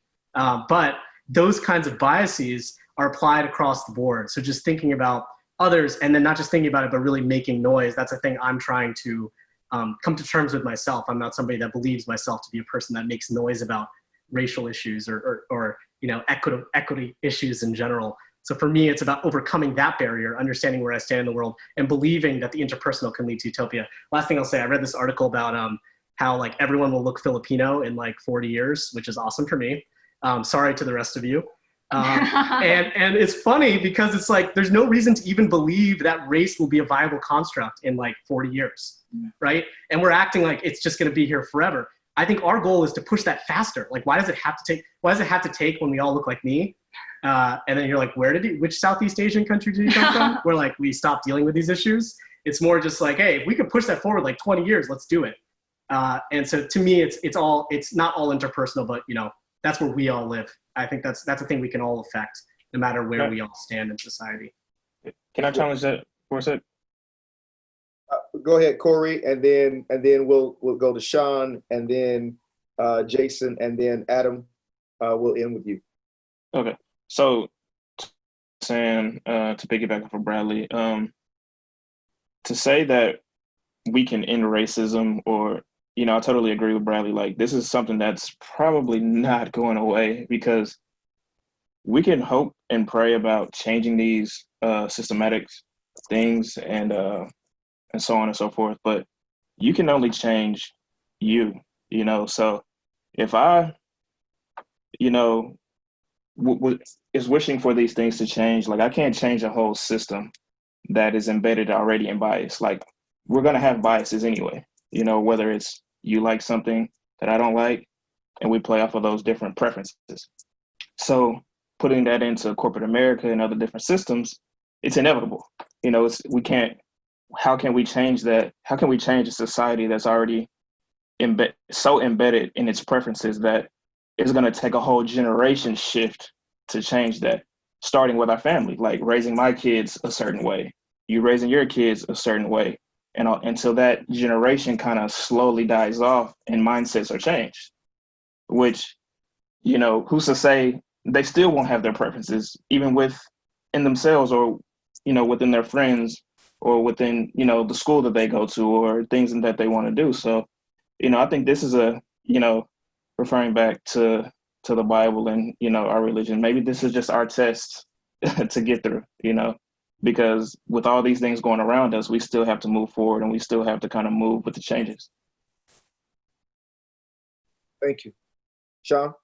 Man, just being a part of this conversation, we really kind of dive deep into so many different particulars, and just ventured off into so many things. And I have definitely indulged in what you guys have said, and I definitely appreciate being a part of this conversation. But there are some takeaways that I believe I received as just confirmation that I took away before in different conversations like these. And the first one is that a lot of people's perceptions is their reality. And even when dealing with racism, a lot of stuff is embedded. And so if we are continue to be embedded by things like social media, the news, what our parents tell us, what our family members tells us. I don't know if you guys are familiar with the Jackie Robinson story, but he has a movie called 42. And one part of the movie is where he's at the bat and he's about to knock it out the park. But before he knocks it out the park is an older white gentleman who's a father figure to a younger white son of his, and he's saying racial slurs. And then the son looks at him, and at first he's innocent and he's looking like, what's going on? And then he just repeats what his father is saying. And that's kind of where our nation is at. But I believe we are definitely getting better and things are changing. But number two is that expectations can determine our results. So just for example, if a father figure or somebody in our lives have promised us something, and they continue to promise us something, and we have that same expectation that maybe that promise that they're going to show up and take us out to the movies, and we keep on waiting on that same promise, but yet we keep on being let down, but our expectation never change, we're going to have the same result. And that's so powerful even in our system that we live in. But if we change our expectations, not just as people who are receiving, but people who are giving, because sometimes it's better to give than to receive, right? The Bible tells us to be cheerful givers. And so instead of just always waiting for somebody, just for an example, to hold the door for you, or waiting for somebody to do something negative to you, do something positive to them. And I believe what Brandon and so many other of you guys have stated and implemented in this conversation, that it starts with self, it starts with I. And the Bible says, let your light shine before men, that they see my good works, that they may glorify the Father who's in heaven. And so even some of the things that we've seen, I know this was a marketing strategy for corporate America, for many corporations, that they did during Juneteenth, was to reach out to African-American co-workers or laborers that within their community and in their organization, to say, hey, what can we do to help us to reach these people? Now, everybody wasn't a marketing strategy. Some people generally had that intention to reach the heart, you know, and you can see that, but not just around Juneteenth, not just around Black History Month, but throughout the course of the year, or throughout the course of their time of being a corporation, a church, an entity, an institution, whatever the case may be. We need to learn each other languages. We need to learn each other cultures. I believe we can do that with just enhancing our awareness and knowledge. I believe knowledge can be good and bad, but the Bible says, my people are destroyed by what? A lack of knowledge. And knowledge is so crucial. Like I said, with culture and just different things like that. But the last thing is that for us who are being the examples, for you guys who are viewers who want to be the example, no matter what creed or race you are, just know that when you're about to be the example, do not allow distraction to deter you. So a lot of times people don't be the example that they want to be because they haven't seen it. But sometimes we got to be that example that we never seen. And also the last thing I want to say is that know that you're not alone. Know that you're not alone. It's always somebody out there, even for you teachers, every profession really, you always may have a question that somebody will be afraid to ask. that you should ask, or something that you want to do that somebody else is afraid to do. And so it starts with us as a people, and we got to be the first ones to be the example that we want to see. So if we want to see racism come to an end, we got to start to begin our movement, you know, in whatever demographic or setting that we may be in, the church, MMA, police office, military. We got to be that, and we got to expect some tough times. We got to expect some tough times, but don't be weary in well doing, because we're going to reap if we faint not. That's all I have to say. Love it. Jason. All right. I was going to say something really profound. Shawn, you kind of just took it, man. I am so, that was awesome. What I would want to say is to piggyback off what Korey and Shawn said, is that in my profession as teaching, it's this thing that we always say, never stop learning. Teaching is always changing. There's always adapting. Like, we don't do blackboard and chalk. Now we did the whiteboard and a dry erase marker, and now we don't use that at all. Most people are using smart boards. And now, because of the COVID, we're doing a whole online, Google, online distance learning. So what I would say, if you want to change the situation, everyone needs to be open to learning new things and accepting new things. There's always new conversations to be had, like we're doing right now. Sometimes people are ignorant, like in the case where they grew up in a small town. They never ever experienced anybody, different minority, different race. Let's have a conversation with them. Let them know what's going on. Like, I remember one of my students said, you know what the best thing we should do? Let's have a watermelon eating contest. And I said, hold up. That may be looked bad upon because, and then from that point on, it was like, oh, now I understand. They just didn't know. So I feel like we need to basically be more coachable, more learnable. That's not a word. More coachable, apt to learn, but more importantly, just be open to these new experiences and new ideas, because one thing you can do with all the new ideas you have, you can definitely change yourself and change your surroundings. That's what I want to say. Good. Adam, you've been very vocal as a pastor. We've had conversations around it. Even about how you being vocal has changed and shifted, even how some people left your church because you've been so vocal. What kind of things are you doing, or do you say that these are the things that I feel like I need to do in order to bring some level of change to what it is that I'm seeing? Yeah, we have a multicultural church, and my own just passed when I was the youth pastor at the same church a number of years ago. We went from, it's always been a small church, 150 people, but we went from 12 church kids, white kids, to 125, almost all black kids. And so the sensitivity and the compassion and the advocacy for the black community is very personal because of a lot of the racism that came up back then. So for me, with those former students who are now young adults, now in some senses part of the movement that's either deconstructing or being spiritual but not religious, and not really connected to the faith community, especially since we are multicultural. There's a lot of white evangelicals, and white evangelicals don't necessarily have a whole lot of favor and trust in this country right now. And so for me, I have tried using the actual actions and the rhetoric that the white evangelicals have used for their own causes to justify similar actions, or to force them to maybe rethink or soften their rhetoric, in the sense of, again, well, if we talk about race, I think, you're getting too political, Pastor.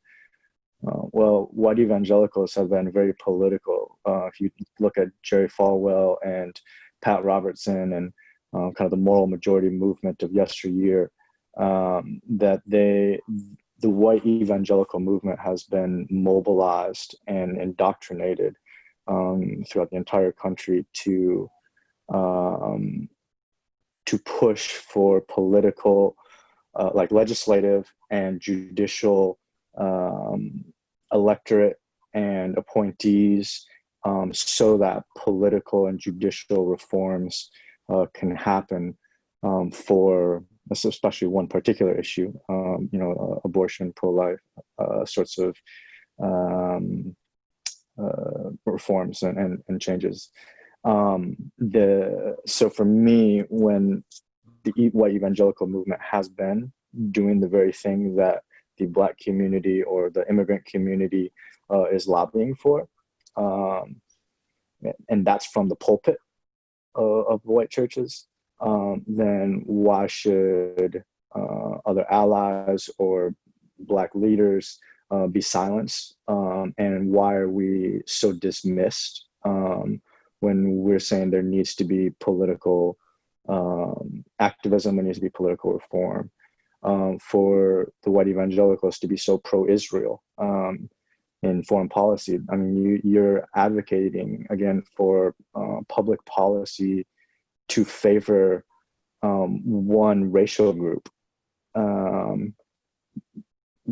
That's what we're asking for, is for public policy to begin to favor, be sensitive to, and potentially, have some sort of reparation sort of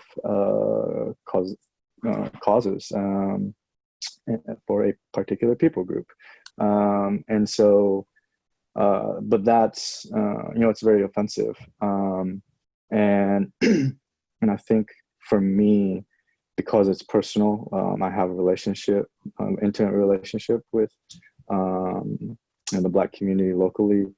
Their family to me, and in our church, we have a French-speaking African fellowship, that we can't just talk in concepts. These are our faces, these are actual people, and the policies are actually impacting their lives. And I think even biblically, yes, Israel prayed, the Hebrews prayed to get out of slavery, and for God to see their oppression, which he did. But when God responds, it says, I've heard their cries, their prayers, and I have come down. But him coming down is Moses going and appealing to power.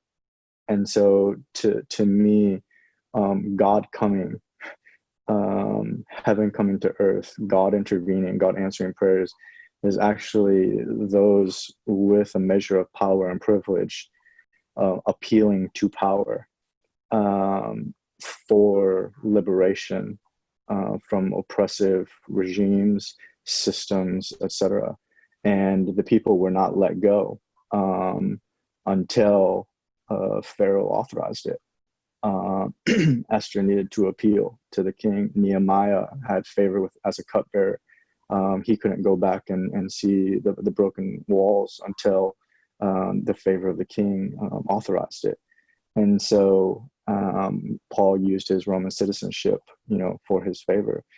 And so I think the need for political engagement, that doesn't mean we join every single political minutia of the day and we forsake a higher citizenship and kingdom that we're serving. And that's what I think for me, I've realized it is not just about voting. Our advocacy shouldn't be just to vote, because I think that's where we get really partisan. And I think then even we as Christians, we reduce ourselves to that partisan system that it's right or left, it's Republican or Democrat.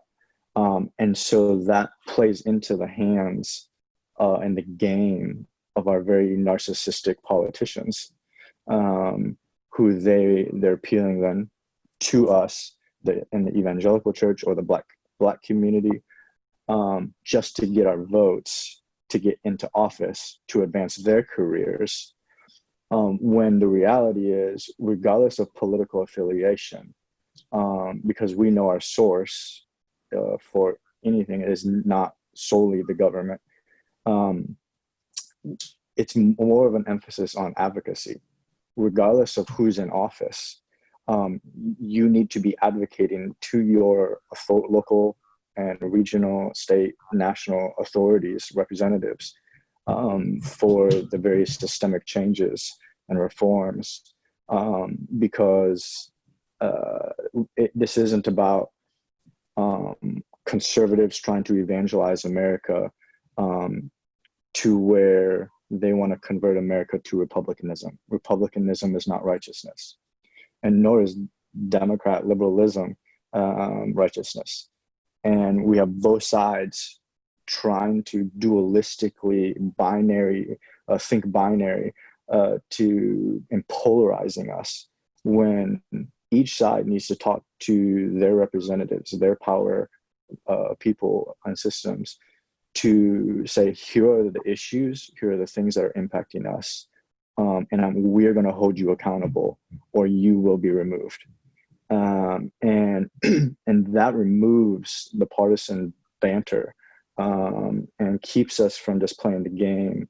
And it puts a responsibility on all American citizens to bring about more equitable reforms, kingdom sort of reforms. So that's, I think, a big piece. I have a few other things, if you on some previous questions, if you want to allow your production team to edit those, but I also want to respect your time. I appreciate it.